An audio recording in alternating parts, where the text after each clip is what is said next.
Assalamualaikum warahmatullahi wabarakatuh. Kami dari kelompok 11 akan membawakan materi tentang ekonomi politik pendekatan Marxian yang akan dibawakan oleh rekan saya. Saya Muhammad Firmansyah. Saya Putri Ambarwati. Dan saya Sepuluh Dewati. Berikut materi-materinya. Sebelum kita membahas tentang ekonomi politik Marxian, saya jelaskan dulu pengertian ekonomi politik Marxian. Ekonomi politik Marxian merupakan kritik terhadap sistem ekonomi pasar atau kapitalisme. Pilar kelembagaan kapitalisme tersebut diyakini oleh Marx sangat eksploitatif karena menempatkan tenaga kerja subordinat berhadapan dengan pemilik modal. Hal ini terjadi karena dalam kapitalisme penciptaan pranata faktor produksi selalu terlambat dari percepatan inovasi produksi teknologi. Dalam terminologi ekonomi, pranata faktor produksi tersebut adalah kelembagaan yang mengatur interaksi antara pemilik modal, tanah, dan tenaga kerja. Saya akan menjelaskan awal mula ekonomi politik sosialisme atau pendekatan Marxian. Awal mula muncul sebagai reaksi terhadap kondisi buruk yang dialami rakyat di bawah sistem kapitalisme liberal yang tamak dan murtad. Kondisi buruk ini dialami kaum pekerja atau buruh yang bekerja di pabrik-pabrik dan pusat-pusat sarana produksi dan transportasi. Hal ini mendorong sejumlah kaum cendekiawan untuk membela hak-hak kaum buruh dan menyerukan persamaan hak bagi semua lapisan, golongan, dan kelas masyarakat dalam menikmati kesejahteraan, kekayaan, dan kemakmuran. Di antara tokoh-tokoh awal penganjur sosialisme antara lain Saint-Simon, Fourier, Robert Owen, dan Louis Blanc. Setelah itu muncul tokoh-tokoh seperti Proudhon, Marx, Engels, Bakunin, dan sebagainya. Sosialisme Marx pada mulanya merupakan sebuah aliran pemikiran ekonomi, tetapi karena tuntutan sejarah, ia berkembang menjadi aliran pemikiran kemasyarakatan dan ideologi politik yang revolusioner. Pada mulanya, dibandingkan dengan ajaran yang dikemukakan oleh Robert Owen dan Bakunin, sosialisme Marx dipandang sayap moderat dari sosialisme. Namun, ia segera menjadi revolusioner setelah timbul gerakan-gerakan buruh dan sosialisme internasional. Unsur pokok dalam kehidupan ekonomi yang begitu menarik perhatian Marx untuk dipecahkan itu ada 3. Yang pertama, materialisme dialektik yang menggerakkan perubahan sosial dalam sejarah umat manusia. Dan yang kedua, pertarungan kelas antara kaum kapitalis dan kaum buruh atau kaum proletar. Dan yang ketiga, surplus nilai dalam ekonomi. Aliran sosialisme yang berkembang setelah Marx meninggal itu ada 3. Yang pertama, revisionisme dan reformasi, yaitu aliran yang mau memperbarui teori dan pandangan politiknya dengan menyesuaikan prinsip-prinsip ajaran itu dengan kenyataan. Dan yang kedua, dogmatik, yaitu aliran yang berpegang teguh pada ajaran Marx. Dan yang ketiga, Marxisme atau Leninisme, yaitu aliran yang tetap berpegang pada teori Marx, tetapi dalam politik menempuh jalan yang revolusioner.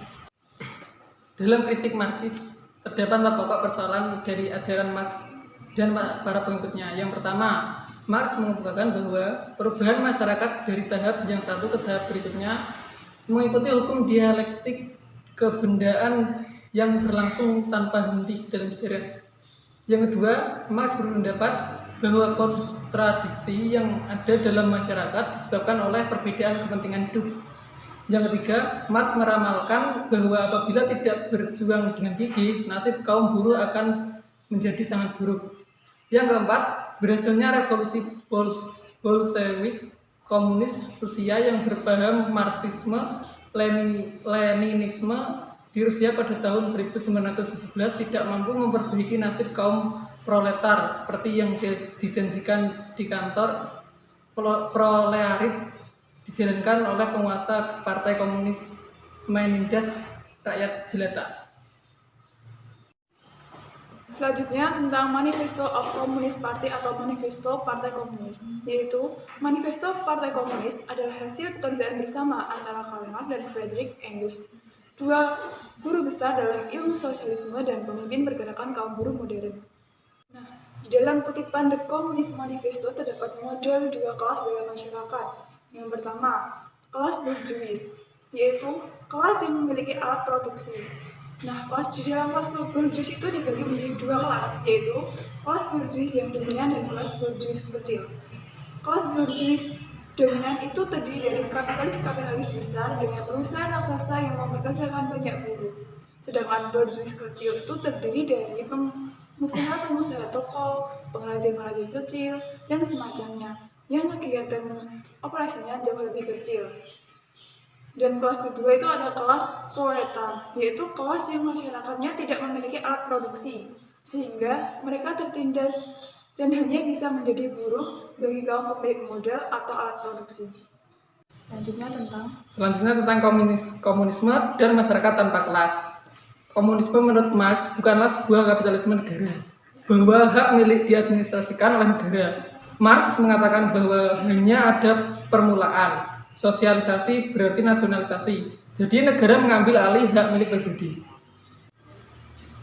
Ciri-ciri masyarakat komunis. Yang pertama, penghapusan hak milik pribadi atas alat-alat produksi.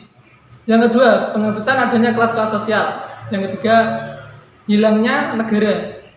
Yang keempat, penghapusan pembagian kerja. Masyarakat tanpa kelas adalah istilah yang digunakan oleh para ahli teori politik dan sosial untuk menggambarkan masyarakat, seperti komunitas, suku, dan nomaden yang mana semua anggotanya memiliki peran ekonomi yang sama. Istilah ini juga digunakan untuk menggambarkan keadaan ideal di mana setiap anggota masyarakat memiliki status yang sama. 3. Masyarakat yang mengikuti masyarakat suku tanpa kelas. Yang pertama, masyarakat kuno. Perbedaan kelas utama adalah antara tuan dan budak. Yang kedua, masyarakat feodal, di mana tuan dan budak adalah lawan dalam perang kelas. Yang ketiga, masyarakat bourgeois atau kapitalisme. Pembagian kelas terjadi antara pemilik, pabrik, dan pekerja. Sosialisme libertarian adalah kelompok filosofi politik yang memiliki tujuan menciptakan masyarakat tanpa hierarki politik, ekonomi, dan sosial, sebuah masyarakat yang berusaha melenyapkan segala kekerasan atau institusi koersif, dan pada tempatnya setiap orang akan mendapatkan akses bebas dan setara terhadap alat-alat informasi dan produksi.